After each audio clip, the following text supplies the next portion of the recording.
Recently on the American Movie Channel, I came across the most necessarily censored version of the movie Crank, starring Jason Statham. I think I'm saying his last name correctly. And in the movie, Statham plays the role of a one-time freelance hitman who was just attempting to turn his life around. And while he sleeps in his apartment one night, his former vengeful employers break in and inject Statham with the Beijing cocktail.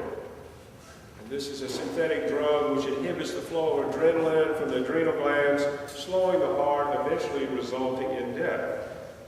Statham waits to find a recorded video explaining that he should have only about an hour left before the poison stops his heart.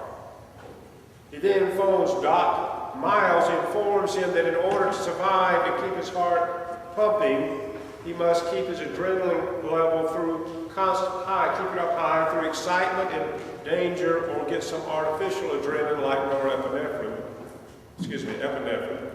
And with his own adrenaline keeping the poison at bay at first, Statham breaks into a hospital, steals numerous drugs, much more than Doc Miles had suggested him to take, even being juiced by a hitch from a defibrillator paddles. He must keep his adrenaline up through reckless and dangerous acts such as picking fights with other gangsters, stealing things, committing robberies, fighting with the police, and driving cars through shopping malls. And in the sequel to this movie, Statham's actual heart has been surgically removed and replaced with a mechanical heart, which runs on electricity generated by a battery.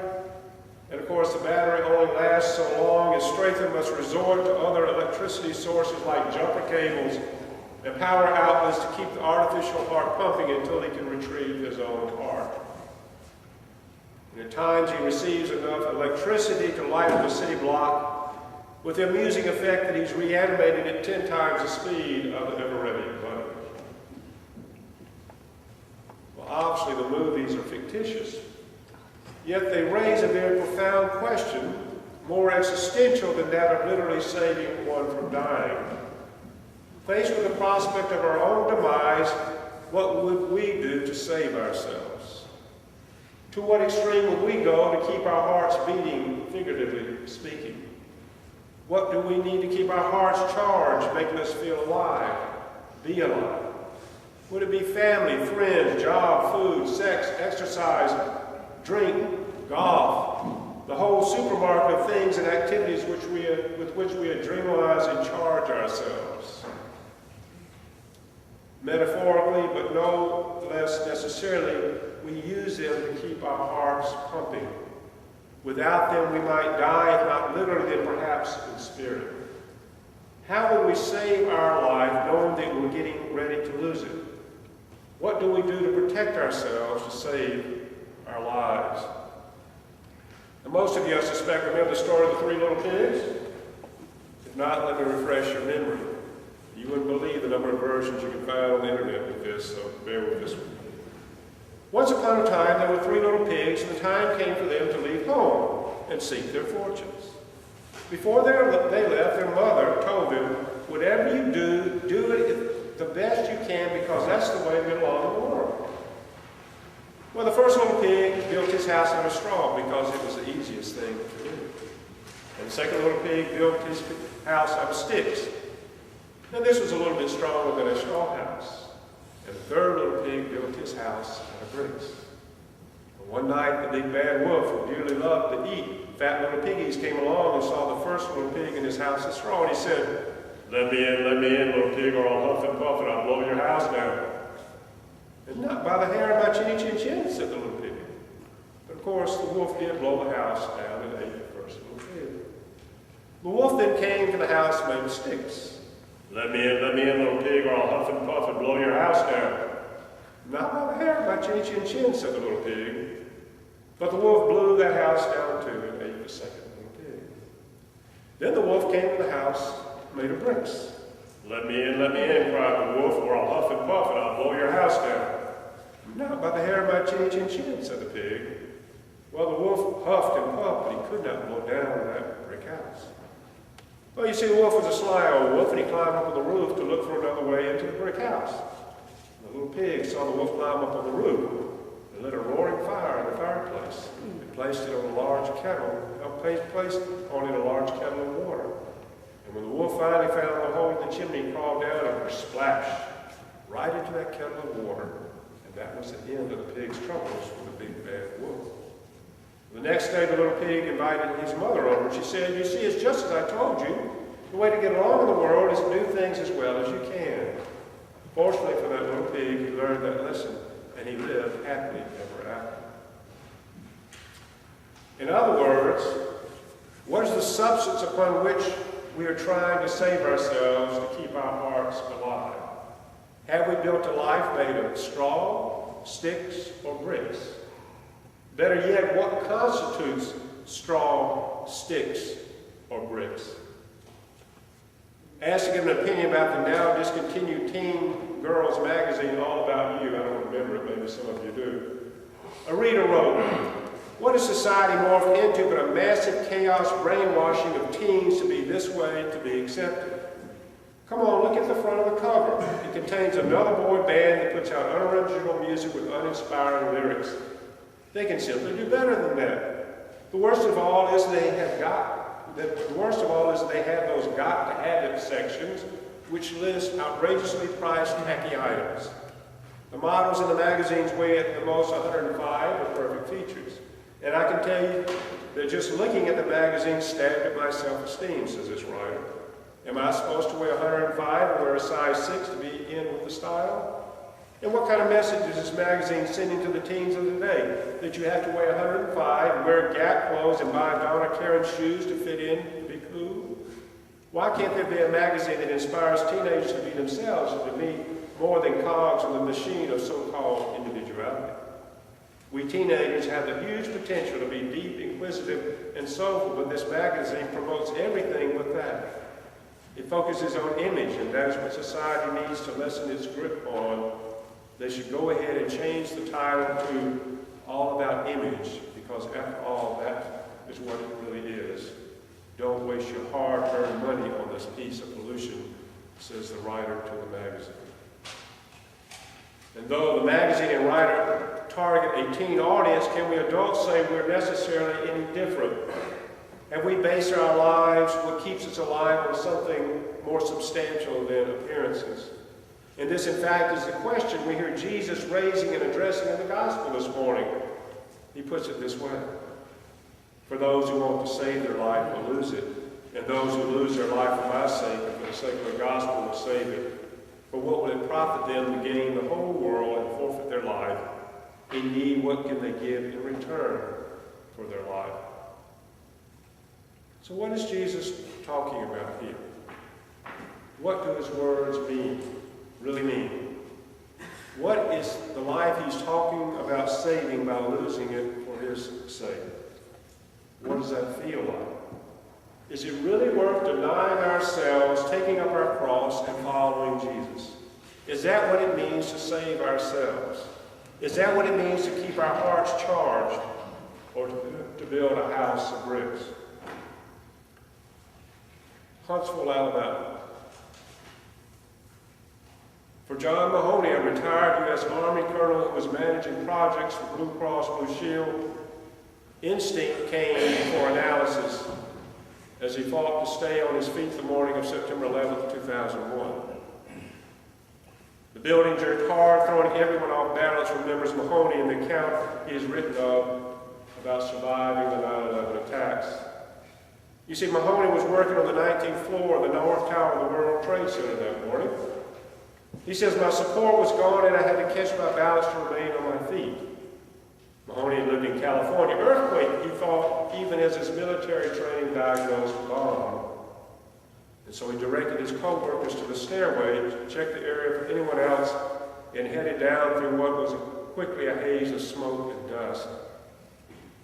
And this was when his daily habit of saying the Lord's Prayer bobbed to the surface of his mind, providing a grillwork of stability in the midst of the rising building. He says, "As I stepped into that smoky stairway, the Lord's Prayer ran through my mind over and over again. Thy will be done." And at first, I could only get through part of the prayer, but after a few floors, the prayer relaxed me and I was able to say it completely. He says there are thousands of stories from 9/11. Some are stories of pain and survival. Many are stories of heroism. Mine is a story of faith, says Mahoney. With hundreds of others, Mahoney and his office mates trudged downstairs to the smoky air, grateful that the lights and ventilation remained on. And when the fire sprinklers came on, they grabbed the handrails to keep from being swept off their feet from the waterfalls that ran down the steps.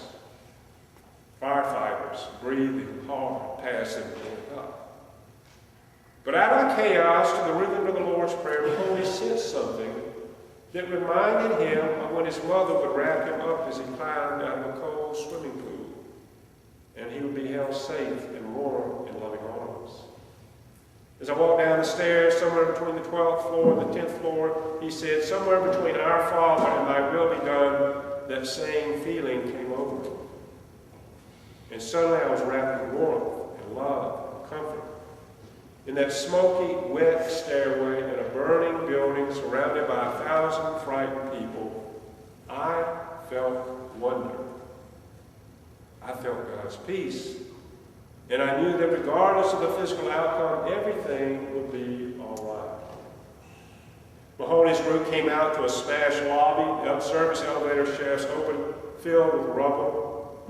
A firefighter directed him to a side door, saying that he couldn't go out front. People were jumping. Outside, he said he ran into a scene from a post-apocalyptic movie. Cars on fire, chunks of metal and glass in the street, lots of shoes.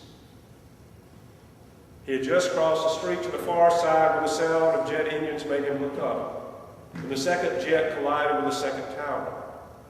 At first it didn't look real, he says. The building seemed to absorb the jet as if it was some kind of macabre magic trick. And then the glass wall rippled, and glass and jet fuel exploded out and spilled down the side of the building.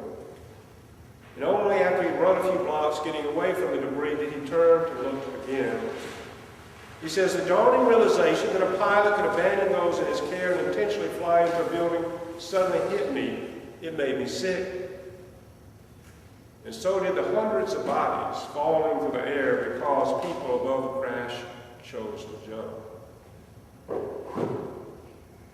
He says each new descending body emphasized how terrible the conditions were on the upper floors. Mahoney was trapped on the south side of the building, the tip of Manhattan at Battery Park. All he could do was watch and pray. And he says, Father, my prayers can continue, but now with a difference. For the most part, I stay with the Lord's Prayer. But Jesus seemed so close that I had specific prayers for those we passed. There was an overwhelming sense of the physical presence of Jesus. He was radiating that sense of love, compassion, and peace that I was feeling. Despite the horror that day, Mahoney reached a deeper sense of the suffering, abiding compassion of Jesus, of the durability of the peace of God in the midst of death and destruction. And in the years since the attacks, he realized that he was left with two insights that enrich his life every day. He says, when I walked from those ruined towers, I took two priceless gifts with me. First, I carry God's peace with me every day. And even if I get distracted, Christ's love is all around us. It takes just a few lines from a simple prayer for it to wrap itself around me again. And second, he says, I know with a certainty that my words cannot possibly convey. I know what will happen to me when I die. I will rise from the shell like a child, fresh and clean from a bath, and I will be wrapped in the warmth of his love and his forgiveness and his peace.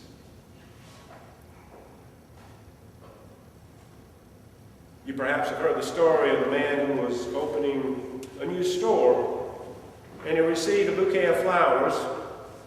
He became dismayed on reading the enclosed card, which expressed deep sympathy. And while puzzling over the message, his telephone rang. It was the florist apologizing for having sent the wrong card. Oh, it's all right, said the storekeeper. I'm a businessman and I understand how these things can happen. Unfortunately, added the florist, I sent your card to a funeral party. Well, what did it say? Asked the storekeeper. Congratulations on your new location.